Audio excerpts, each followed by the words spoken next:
God, we thank you, Lord, for you are here. We acknowledge your presence. And we invite, Lord, your Holy Spirit to open our hearts to receive from you, that we may be able to live out what your word is teaching us today. This is our prayer, Lord, and we lift up to you Singapore and the nations surrounding our region, that we will continue to honor you and make disciples. In Jesus' name, and everyone say amen. All right. Our title for today is In Pursuit of Truth. Everyone say truth. All right. As we pursue truth, we ask questions, we face issues. One way or another, we all face some kind or some level of issues. Some issues are internal, some are external, some are quite complex, while others are simple but can get complex, can get complicated when the issue lingers or is not addressed properly. Maybe we feel that some of our issues are really complicated that we don't dare to face them at all. But we really need to. We might need to. As we continue in the Gospel of Matthew, different groups of people brought issues to Jesus, but not in the pursuit of truth. Their goal was not to ask Jesus for help. What was their plan? Matthew 22:15 and following, then the Pharisees went out and laid plans to trap him in his words. They sent their disciples to him along with the Herodians. So this is the first group of people. We know them, the Pharisees. They are religious leaders that strictly adhere to the Mosaic law, and they hate Roman rule. Okay? Now the Herodians were a political party who are fans of Herod, okay, who openly collaborated with the Roman occupational forces. So these groups of people actually oppose each other. But now they're working together against Jesus. And their plan was not to get a solution, not to get an answer for their issues, but to trap Jesus and find fault in him. For them, Jesus was the issue. Jesus was the problem. Here's another group. Verse 23, that same day, the Sadducees, who say there's no resurrection, came to him with a question. Now, the Sadducees are among the wealthy, the influential people, the ruling classes that day. They actually reject many of the Pharisees' beliefs and teachings. And coming to Jesus, their intent was likely to make Jesus foolish with a question. And what was the question? I'll tell you later, but take note of this. For them, there is no resurrection. Okay? So who else came to Jesus? Verse 35, one of them, an expert in the law, tested him with this question. So this expert of the law is also one of the Pharisees. So you see, the Pharisees are far from God, you see. The Sadducees are sad, you see, because they don't have God in their lives. So they all came to Jesus, likely in the same day, maybe minutes or just hours apart, hours after the other, with a plan to trap Jesus in his words. Now, what were their questions? In Matthew 22:17, tell us then, what is your opinion? Is it right to pay the imperial tax to Caesar or not? So this first question was along the lines of the financial aspect of life. Okay? Then the Sadducees asked this question, verse 24 and 28. Teacher, they said, Moses told us that if a man dies without having children, his brother must marry the widow and raise up offspring for him. Yeah, that's true. That's in their Levitical law. Now then, at the resurrection, whose wife will she be of the 7, since all of them were married to her? I'll explain that more later, but this question is around the category of the physical and relational. And the last question in verse 36, Teacher, which is the greatest commandment in the law? And that's a spiritual question. And note also that they always addressed Jesus as teacher when they're asking questions. Usually it's the teacher who asks questions, right? But this is a good starting point, right? However, their approach with Jesus or their knowledge of Jesus did not progress more than knowing him just as a teacher. Most, if not all, of our life's questions or issues revolve around these 4. our concerns, our worries, our struggles, our issues, our prayers. And thank Jesus, He answered the questions of these people, even if their plan or their goal was to trap Him and accuse Him. Because now we have a guide or a model on how to face and answer issues like these when we pursue truth. So verse 16b, teacher, they said, we know that you are a man of integrity and that you teach the way of God in accordance with the truth. You aren't even swayed by others because you pay no attention to who they are. So they would flatter Jesus, with words of admiration, but their heart was really insincere. Tell us then, what is your opinion? Is it right to pay the imperial tax to Caesar or not? So this is Jesus' first answer. Verse 18, but Jesus, knowing their evil intent, said, you hypocrites, why are you trying to trap me? Remember, two groups of people asking the question together. Pharisees, anti-Rome. Herodians, pro-Rome. So Jesus was like caught in the middle, right? If Jesus says, don't pay, he could be charged with rebellion or sedition. If he answered, pay the tax, he risked angering the crowd who hated Roman rule and paying the taxes. Show me the coin used for paying the tax. That's what Jesus said. They brought him a denarius, and he asked them, whose image is this? And whose inscription? Right? Put a pin on this question. Whose image is this? Caesar's, they replied.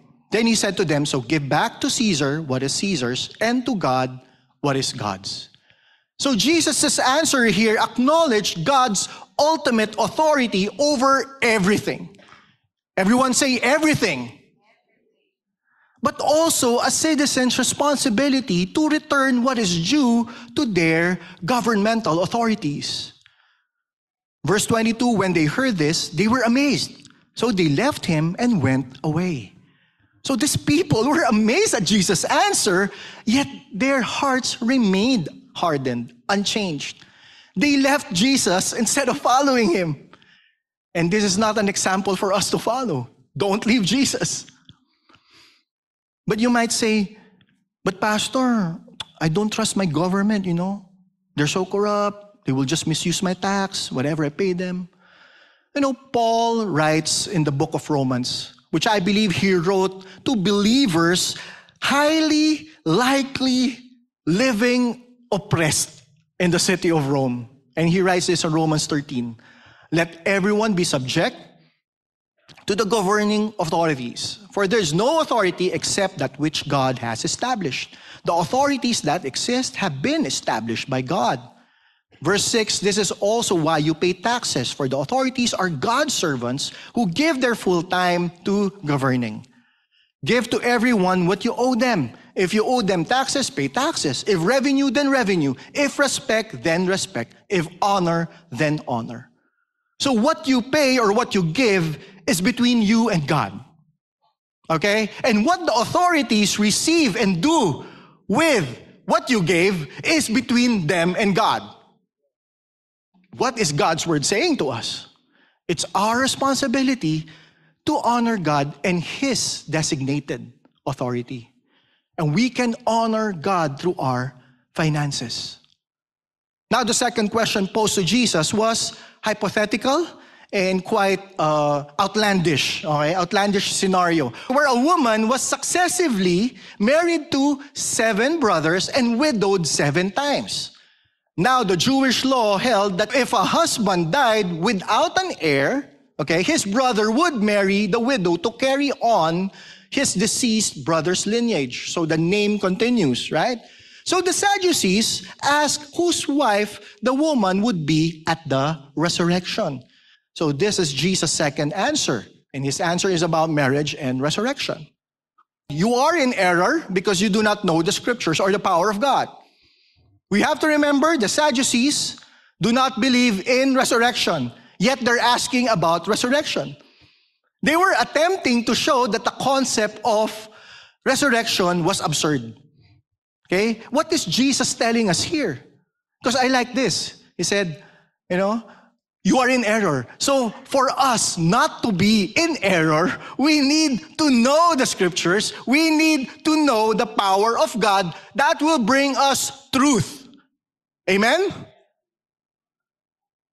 At the resurrection, people will neither marry nor be given in marriage. They will be like the angels in heaven.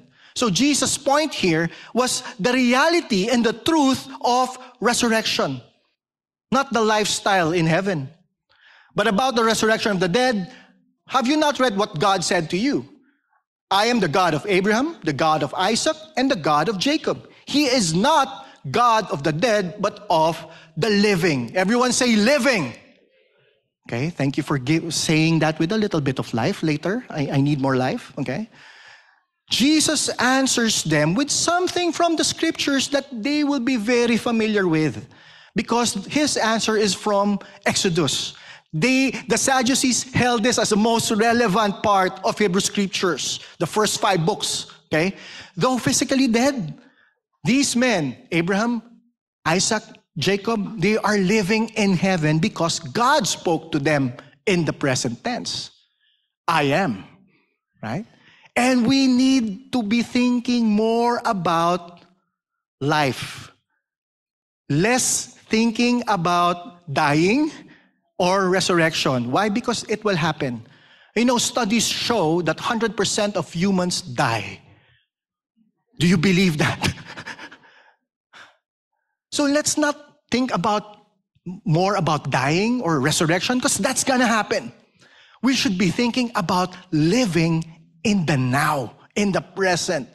Back in Romans 13, verse 11, Paul writes, and do this, understanding the present time. The hour has already come for you to wake up from slumber. Everyone say, wake up. Wake up. Come on. Wake up from slumber. Don't sleep. Somebody sleeping here, please don't. Because our salvation is nearer now than we first believed. Be alive. Live for God. Make the most of every opportunity to give God glory. In verse 14, rather clothe yourselves with the Lord Jesus Christ, and do not think about how to gratify the desires of the flesh. Now, Jesus' third answer, verse 37 and following. Jesus replied, love the Lord your God with all your heart and with all your soul and with all your mind. This is the first and greatest commandment, and the second is like it. Love your neighbor as yourself. All the law and the prophets hang on these 2 commandments. Let me say this first. The law and the prophets are things that all these groups of people, the Sadducees, the Pharisees, the Herodians, and the crowd, they know this. They are very familiar with this because it is already the scriptures that they have. The law refers to the Pentateuch, or the first 5 books. Genesis, Exodus, Leviticus, Numbers, Deuteronomy. Okay? They already have that. And the prophets refer to the writings of the prophets that include Jeremiah, Isaiah, Ezekiel, and even minor prophets like Nahum, Micah, Malachi, Zechariah, Zephaniah, etc., etc., etc. In a way, Jesus was not saying something entirely new, but saying it in a different light, which should open the people's eyes, that the law and the prophets are ultimately about love. And loving the Lord God with all our heart, soul, mind. I think in the Gospel of Mark, it even says strength. Heart, soul, mind, and strength. Meaning the entirety of our being. And not only are we to be consumed with love for God, we're also instructed to love your neighbor.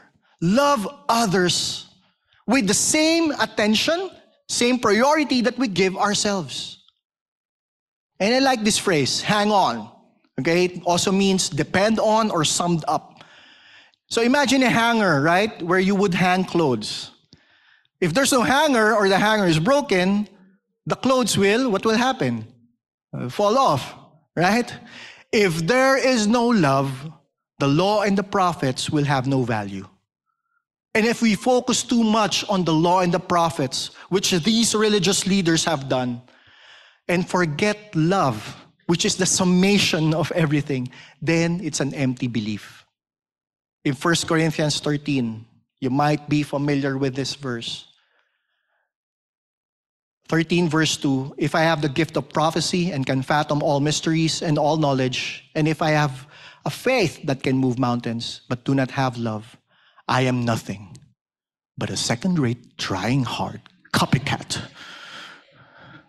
Now, back in Romans 13, let no debt remain outstanding except the continuing debt to love one another. For whoever loves others has fulfilled the law. The commandments, you shall not commit adultery, you shall not murder, steal, covet, and whatever commands there may be are summed up in this one command: love your neighbor as yourself. Verse 10, love does no harm to a neighbor. Therefore, love is the fulfillment of the law. Turn to your neighbor and tell them, I love you. If you're seated with a single guy, single girl, this was your opportunity to tell them you love them with the love of the Lord as we fellowship. But this is the reality. None of us can truly love others unless we receive God's love first and we love Him much. To love God and to love others, yes, it's simple. Simple to recite, simple to remember, but we cannot keep it with our own strength or cannot do it in our own strength.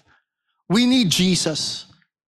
We must turn to Jesus for a new heart, a new life, so that we could follow these commands. And how do we turn to Jesus? At the end of this chapter, we will see that Jesus is now asking the question. So while the Pharisees were gathered together, Jesus asked them, what do you think about the Messiah? Whose son is he? The son of David, they replied. Wow, very enthusiastic answer because they were correct. Actually, they gave the right answer, the textbook answer. He said to them, how is it then that David, speaking by the Spirit, calls him Lord? For he says, the Lord said to my Lord, sit at my right hand until I put your enemies under your feet. So Jesus then asked this question, right? Jesus quotes Psalm 110. And he refers to the first Lord is actually Yahweh, okay, God. And the second Lord is Adonai, which is Messiah.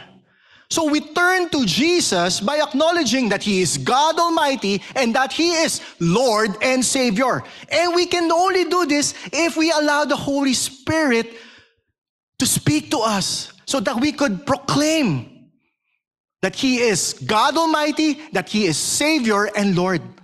As the Holy Spirit also enabled David to acknowledge that he is Messiah. Messiah is Lord Almighty. Verse 45, if then David calls him Lord, how can he be his son?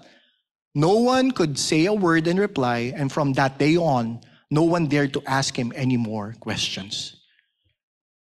Jesus asked these questions. How come, how David called his descendant Lord if honor is usually given to the ancestor and not to the descendant? Right?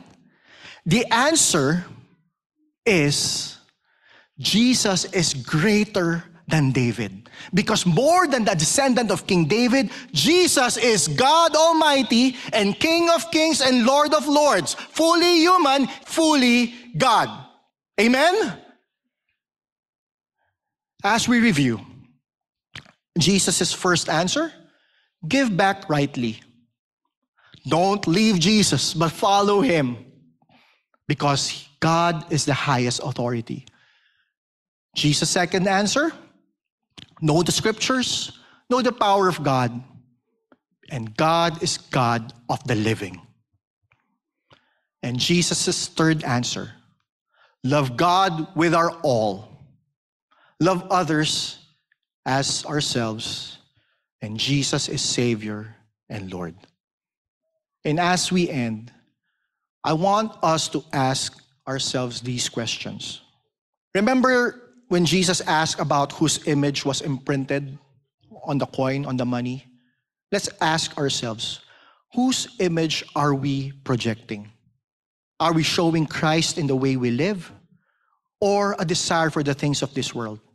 Or the other end of the spectrum, the fear of lack that we don't have the things of this world? Jesus said that God is God of the living. Who are we living for? And who are we in relationship with? And I pray that we will live for God's glory and show His love as we relate with others. And lastly, Jesus asked them about what they think about the Messiah. Let's ask ourselves, who do we honor and love the most? And I pray that it would be Jesus. Not just teacher, but as Savior and Lord. That we will honor Him, love Him, first and foremost, love Him with all the entirety of our being, our heart, soul, mind, and strength. So that we could love others with the love that we have received from Him. This is what it means to live in pursuit of truth. This is what it means to live in pursuit of Christ. Let us all pray. Heavenly Father, thank you, for great is your love. We love because you first loved us. And I pray, Lord God, that as we face questions and issues of life, we will be drawn by Holy Spirit to you, to the truth. Because truth is not a concept or an idea. Truth is a person. And He is Jesus. You are the way, the truth, and the life. And no one comes to the Father except through you, Jesus. Thank you, Lord God. And I pray that as we face life's questions and issues, we will be reminded, and we will even tell others, that there is only one answer, and that is you, Jesus Christ. In your name we pray, and everyone say amen.